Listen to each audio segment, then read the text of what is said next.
Eu queria primeiro saudar o presidente Josué, e em nome dele saudar todos os dirigentes da Fiesp, e dizer que você já está fazendo diferença nessa instituição, abrindo ao debate, retomando o chão da fábrica e abrindo uma agenda fundamental para o país, que é o papel da indústria no desenvolvimento do Brasil. E estava faltando isso.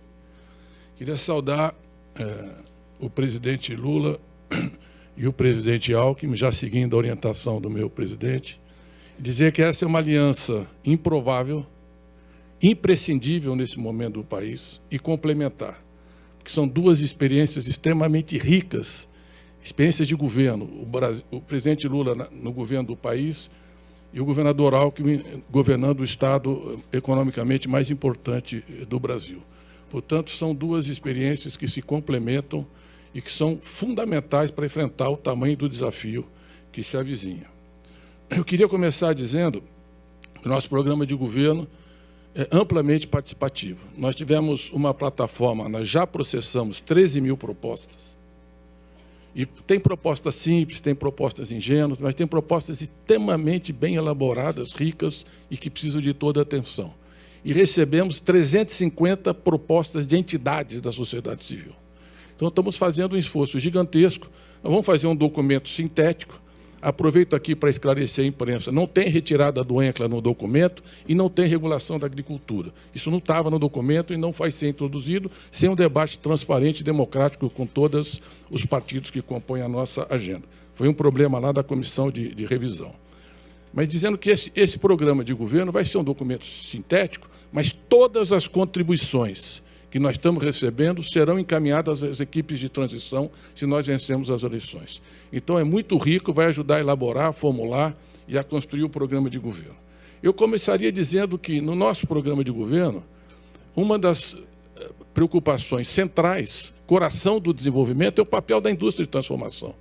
É o setor que mais efeito multiplicador tem na economia, é onde você gera mais emprego qualificado, é onde você impulsiona a inovação, é onde você muda a qualidade de desenvolvimento. E essa é a história do país. Durante 4 séculos, nós fomos exportador de matérias-primas, durante todo o período colonial. E o início da nossa industrialização se deu nos momentos de crise internacional, na crise de 29.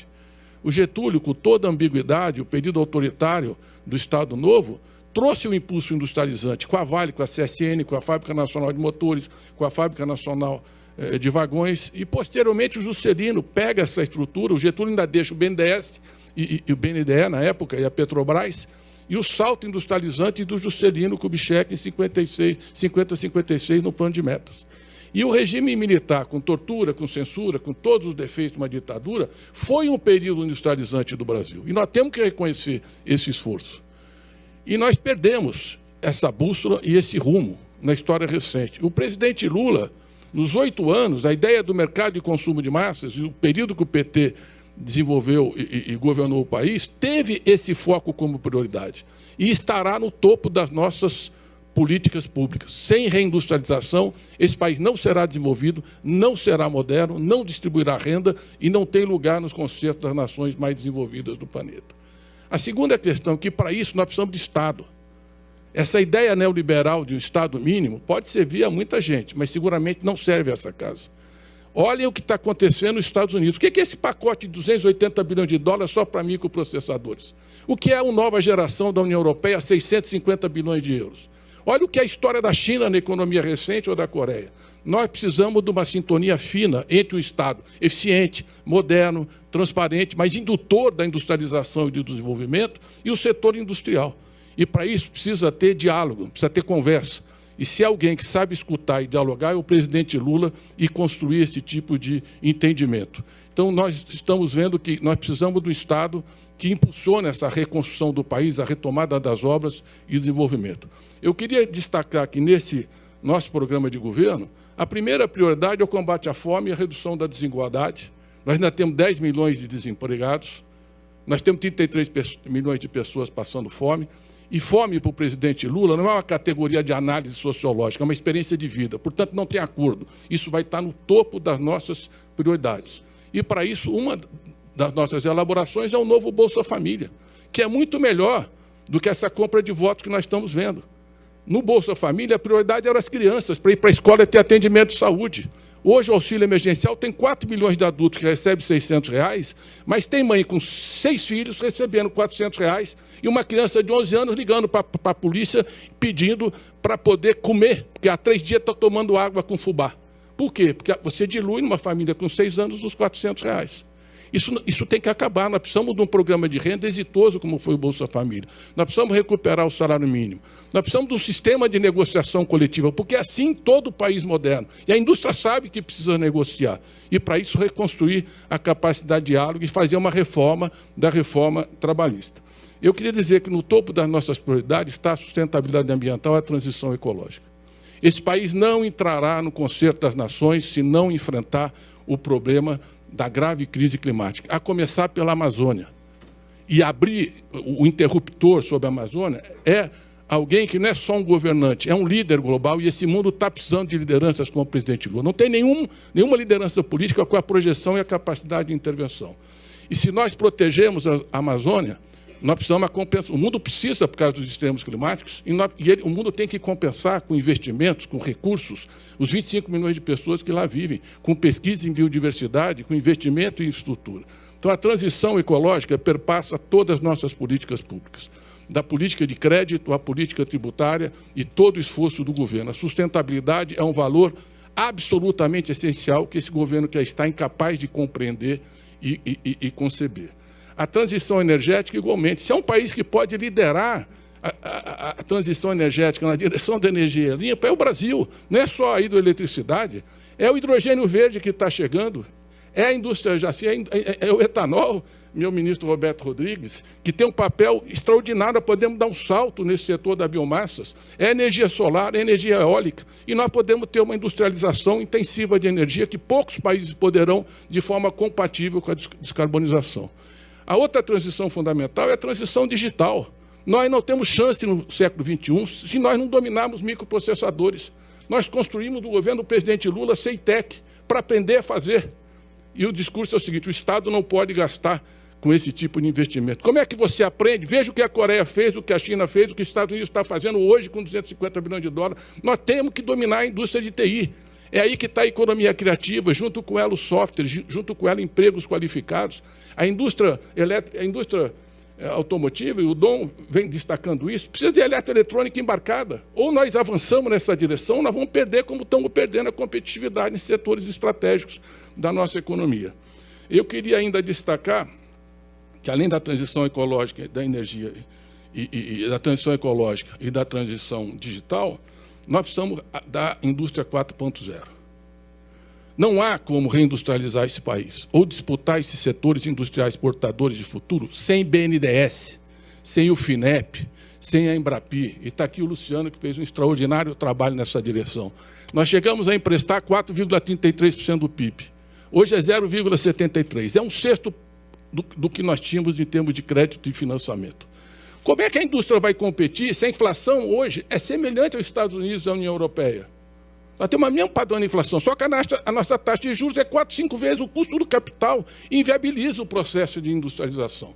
Então, o Estado tem que mitigar essa pressão da taxa de juros. E saúdo o André Lara Rezende, que está dando uma excelente contribuição nesse debate, mostrando que nós não podemos seguir com essa política monetária sem coordenação com a política fiscal e sem um BNDES que rediscuta a taxa de juros, porque ela precisa dar competitividade, tanto horizontal como vertical, como mitigar a instabilidade das políticas macroeconômicas.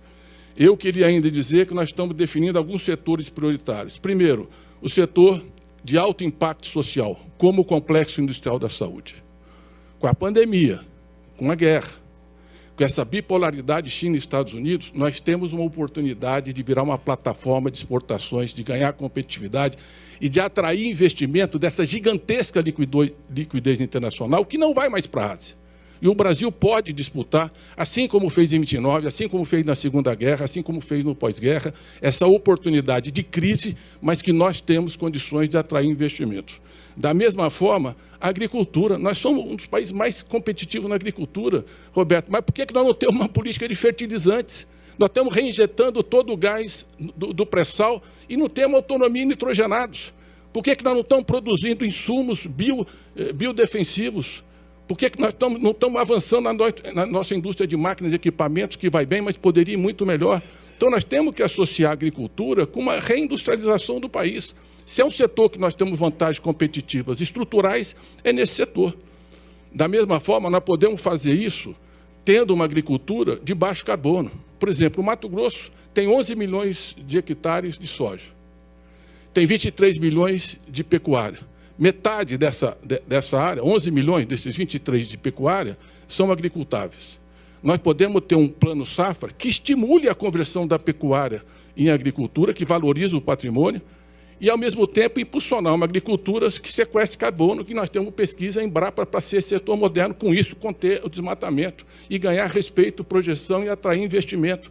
Porque a responsabilidade social e ambiental das empresas veio para ficar, e das nações também. E o Brasil tem um imenso potencial de liderar e impulsionar a industrialização em setores como a agricultura. Da mesma forma, o adensamento nessa reglobalização, nós podemos adensar as cadeias produtivas e precisamos ter mais soberania em relação aos nossos insumos estratégicos. Eu quero terminar dizendo que o BNDES e os nossos bancos públicos de financiamento também têm que dar muito mais importância à micro e pequena empresa.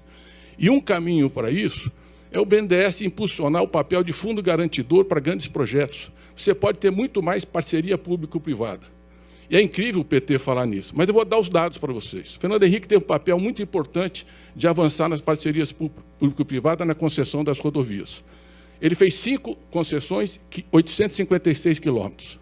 Os governos do PT fizeram 16 concessões, 8.966 quilômetros de parceria público-privada em rodovias.